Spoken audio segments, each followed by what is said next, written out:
Bonjour, bienvenue à AB Yoga. Aujourd'hui, nous allons pratiquer ensemble l'engagement du Mula Bandha. Quand nous engageons Mula Bandha, c'est en fait le plancher pelvien, plus précisément le périnée, qui s'active.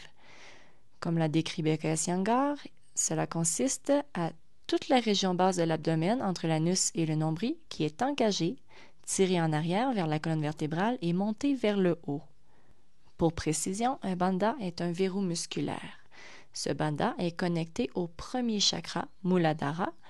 C'est pourquoi il porte le nom de Mula Bandha. Cet engagement permet de sceller l'énergie et de faire remonter l'énergie sacrée de bas en haut.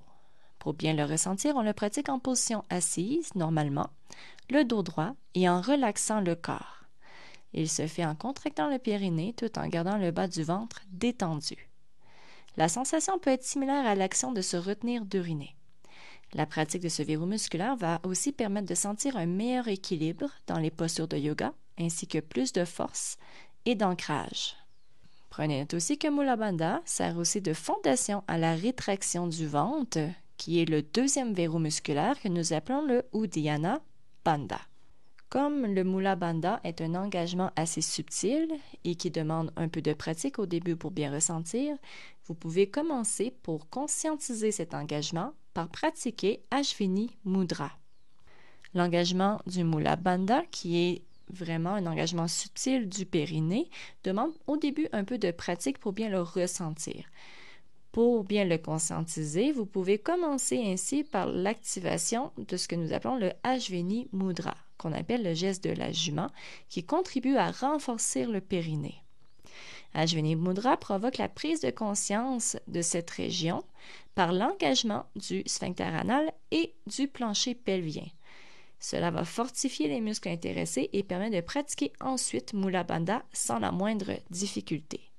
Outre le renforcement du plancher pelvien, Ashvini Mudra contribue à lutter contre l'éptose, c'est-à-dire les descentes d'organes. C'est aussi une bonne prévention des hémorroïdes car il améliore la circulation sanguine dans la zone concernée. C'est un exercice intéressant car il agit sur l'ensemble du système génital en stimulant l'ensemble des organes du bas-ventre. Il sera particulièrement utile aux femmes enceintes. Il agit aussi sur la constipation, relaxe la zone du bas-ventre et l'énergie va y circuler mieux. Ashvini Mudra stimule le Muladhara chakra, chakra racine, et le Svadhisthana chakra, le chakra du plexus solaire. Il agit aussi directement sur Apanavayu, le flux d'énergie vitale provenant du chakra racine. Nous allons maintenant pratiquer Ashvini Mudra. Ashvini Mudra peut être pratiqué en toute position, mais pour l'apprentissage, il est recommandé de pratiquer la position couchée sur le dos, genou contre soi, dans la posture de Apanasana, en écartant un peu les pieds et les genoux. Pour la pratique de cet exercice, commencez par une contraction-rétraction du sphincter anal, puis relâchez lentement, c'est-à-dire par un relâchement et une dilatation de cette région. Pratiquez suffisamment lentement pour bien ressentir le contraste entre les deux phases. La phase tonique, qui est le resserrement en contraction, ou on pourrait dire aspiration de l'anus vers le haut, qu'on appelle le Akunkana, puis une phase de relâchement d'ouverture de l'anus vers le bas et l'extérieur que nous appelons le Prakashana. Puis finalement, pratiquez pendant une rétention du souffle, poumon plein ou poumon vide, pour encore 6 respirations. Une fois que l'on a bien perçu les deux phases et que l'on maîtrise bien le geste, on peut accélérer le rythme de l'exercice. Faites 3 secondes de contraction suivies de 3 secondes de relâchement. Commencez la pratique en ne cherchant pas à synchroniser le mouvement avec la respiration, car cela a tendance en général à se faire naturellement. Pratiquez-le 6 fois. Ensuite, on tend à expirer sur la contraction et à inspirer sur le relâchement des muscles. Faites-le pour 6 respirations. Vous pouvez pratiquer Ashvini Mudra avant le pranayama, c'est-à-dire les exercices de respiration, ou en début de séance de yoga. C'est une bonne idée de le pratiquer en séance matinale au vu de son effet énergisant.